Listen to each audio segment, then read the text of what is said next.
libéré, en tout cas, sur un certain nombre de dossiers depuis qu'on est là il y a 2 ans. Donc là, dans l'immédiat, c'est de mettre en action tout cela. Alors, des projets, ils avaient été entamés par l'ancienne mandature. Je parle de celle de Madame Halima Ibrahima. Je parle, par exemple, du plateau de Timkoura, le plateau couvert, le gymnase de Timkoura. Il y en a d'autres. Aujourd'hui, ils en sont où, tous ces projets? C'est en stand-by et c'est inquiétant.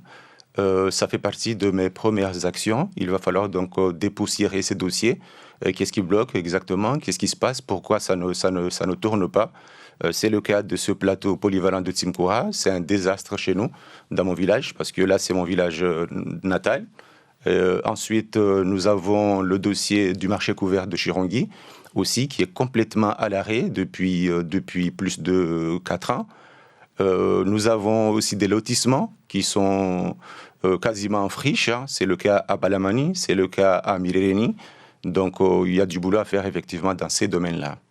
Alors, il y a aussi d'autres projets qui attendent, des projets de développement. On parle notamment d'une clinique privée qui va voir le jour dans la commune, mais aussi d'autres chantiers. Est-ce que vous avez été interpellé par ces investisseurs privés? Pour l'instant, ce n'est pas le cas, parce que, comme vous le savez, c'est depuis hier seulement que je suis élu. Aujourd'hui, même ce matin, j'avais prévu de rencontrer donc, la direction générale des services de la commune de Chirongui pour faire un point sur ces dossiers-là. Donc, c'est un peu tôt, donc voilà, de faire le point dans ces dossiers. Alors, je reprends les questions où on ne vous entendait pas très bien. Alors, je disais juste que le climat était très tendu au point où des agents étaient en pleurs parce qu'ils craignaient de dire des choses, etc. Est-ce qu'aujourd'hui, le climat s'est apaisé maintenant que vous êtes définitivement élu? Je crois que ça a déjà commencé. Hier, j'ai déjà fait un petit tour des services et l'ambition, en tout cas, qui est affichée, c'est le souhait aussi de la population parce que effectivement, ça pesait lourd. Hein. Nous, on sait, donc on a été interpellé. Moi-même, je suis interpellé en tant que candidat. Il y a quelques jours, j'ai été interpellé par les agents. Donc, il faut absolument qu'on ait des conditions donc, de travail acceptables et apaisées donc, dans cette commune. Des agents qui vous disaient quoi, par exemple?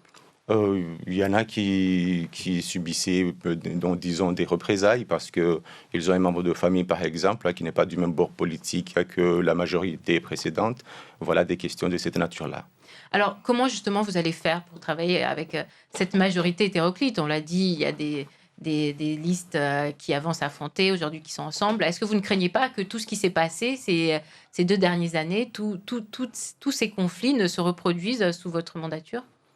C'est une question pertinente, hein, c'est une question bien pertinente, mais vu le contexte qu'on a traversé, donc pendant ces deux dernières années, on a passé notre temps à nous batailler, à nous chamailler. Tout le monde est conscient que ce genre de pratique doit cesser. Donc j'ai confiance en tout cas à toutes les personnes qui sont venues rallier ma candidature, qu'on pourra travailler donc en bonne intelligence pour aller de l'avant. Alors, vous êtes réunis, enfermés pendant plusieurs jours pour décider justement qui allait être élu. Et j'imagine aussi que les postes, il y a eu d'autres distributions de postes. Est-ce qu'aujourd'hui, vous pouvez nous dire qui sera autour de vous? Les personnes qui sont autour de moi, nous avons constitué le bureau, donc ça a été voté hier. Hein, donc on a les 8 adjoints qui vont m'accompagner donc au niveau de l'exécutif, donc c'est connu là-dessus. Maintenant, concernant donc tout ce qui est les portefeuilles, les délégations, c'est pas encore fait, c'est le travail donc qui m'incombe donc d'ici les quelques jours. Alors, le premier adjoint, c'est? Il s'appelle Monsieur Mkadera. De quelle liste, quel bord?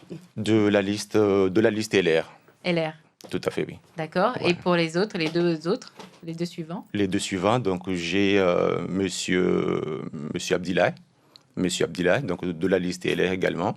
Et puis ensuite, j'ai des collègues de la liste Ouvamoja. Voilà. Monsieur Saïva, dont Monsieur Saïva, qui était président de l'Interco Sud. Et puis Moussa Daniel. Alors, on dit aussi que beaucoup, par rapport à ce qui s'est passé, Monsieur Andanoun Saïd, on dit de lui qu'il était très mal entouré. Est-ce que vous avez aussi décidé de faire un peu le ménage, en quelque sorte, parmi vos conseillers, parmi les gens qui étaient autour, au niveau de la mairie, des gens qui conseillaient le maire? Je ne peux pas parler de ménage, hein. Donc voilà, je n'utiliserai pas ces termes-là, pas de ménage. Ceci étant, déjà ça commence par le bureau politique, hein. Donc c'est quelque chose de nouveau, donc on a complètement remanié tout cela. Ça c'est important, hein. C'est hyper important cet aspect-là. Et puis ensuite au niveau de la direction donc, des services, là c'est tout un travail qu'il faut engager. Donc voilà, je vais m'y atteler en tout cas dès aujourd'hui. Voilà, de façon à ce que voilà, on stabilise donc la direction des services et puis voilà, on engage les travaux d'avenir. Alors, on a vu que vous étiez prêt pour aller au front, notamment sur les projets, et par rapport aussi à la vie de la commune, quelles vont être vos priorités en termes par rapport aux services à la population? Concernant les services à la population, nous avons un axe concernant tout ce qui est social, le développement social. Il y a beaucoup à faire à Mayotte. Je sais qu'il y a quelques années, on faisait partie du peloton de tête, hein, donc en la matière. Aujourd'hui, je sais que la situation est très dégradée, y compris financièrement. Donc là aussi, il y a des décisions immédiates à prendre là-dessus, en interne, et puis aussi vis-à-vis des différents partenaires, de façon à ce qu'on puisse accompagner donc cet axe-là. Oui, effectivement, Chirangui était, enfin, est toujours quand même l'une des communes qui se développe le plus en dehors de Mamoudzou. Et du coup, aujourd'hui, vers quel axe vous pensez qu'il faudrait accentuer le développement de cette commune? Le tourisme? Est-ce que vous allez plus développer des services? Vers quel axe vous comptez accentuer le développement? Euh, Comme vous savez, effectivement, la commune de Chirangui détient une position stratégique, hein. C'est le carrefour du Sud, donc on est au centre des communes du Sud. Et de ce fait, elle est attractive, comme vous l'avez cité au début. Il y a des investisseurs donc, qui viennent, hein, qui viennent. Donc, c'est à nous d'accompagner tout cela. Donc, notamment dans le cadre de tout ce qui est infrastructure. C'est le cas notamment du projet que vous avez entendu parler certainement de la ZAC de Malamani. Ça, c'est un axe fort, c'est un dossier que je dois défendre parce que celui-là aussi est en stand-by depuis, disons, 3 à 4 ans. Donc, ça fait partie donc, des axes sur lesquels nous allons travailler.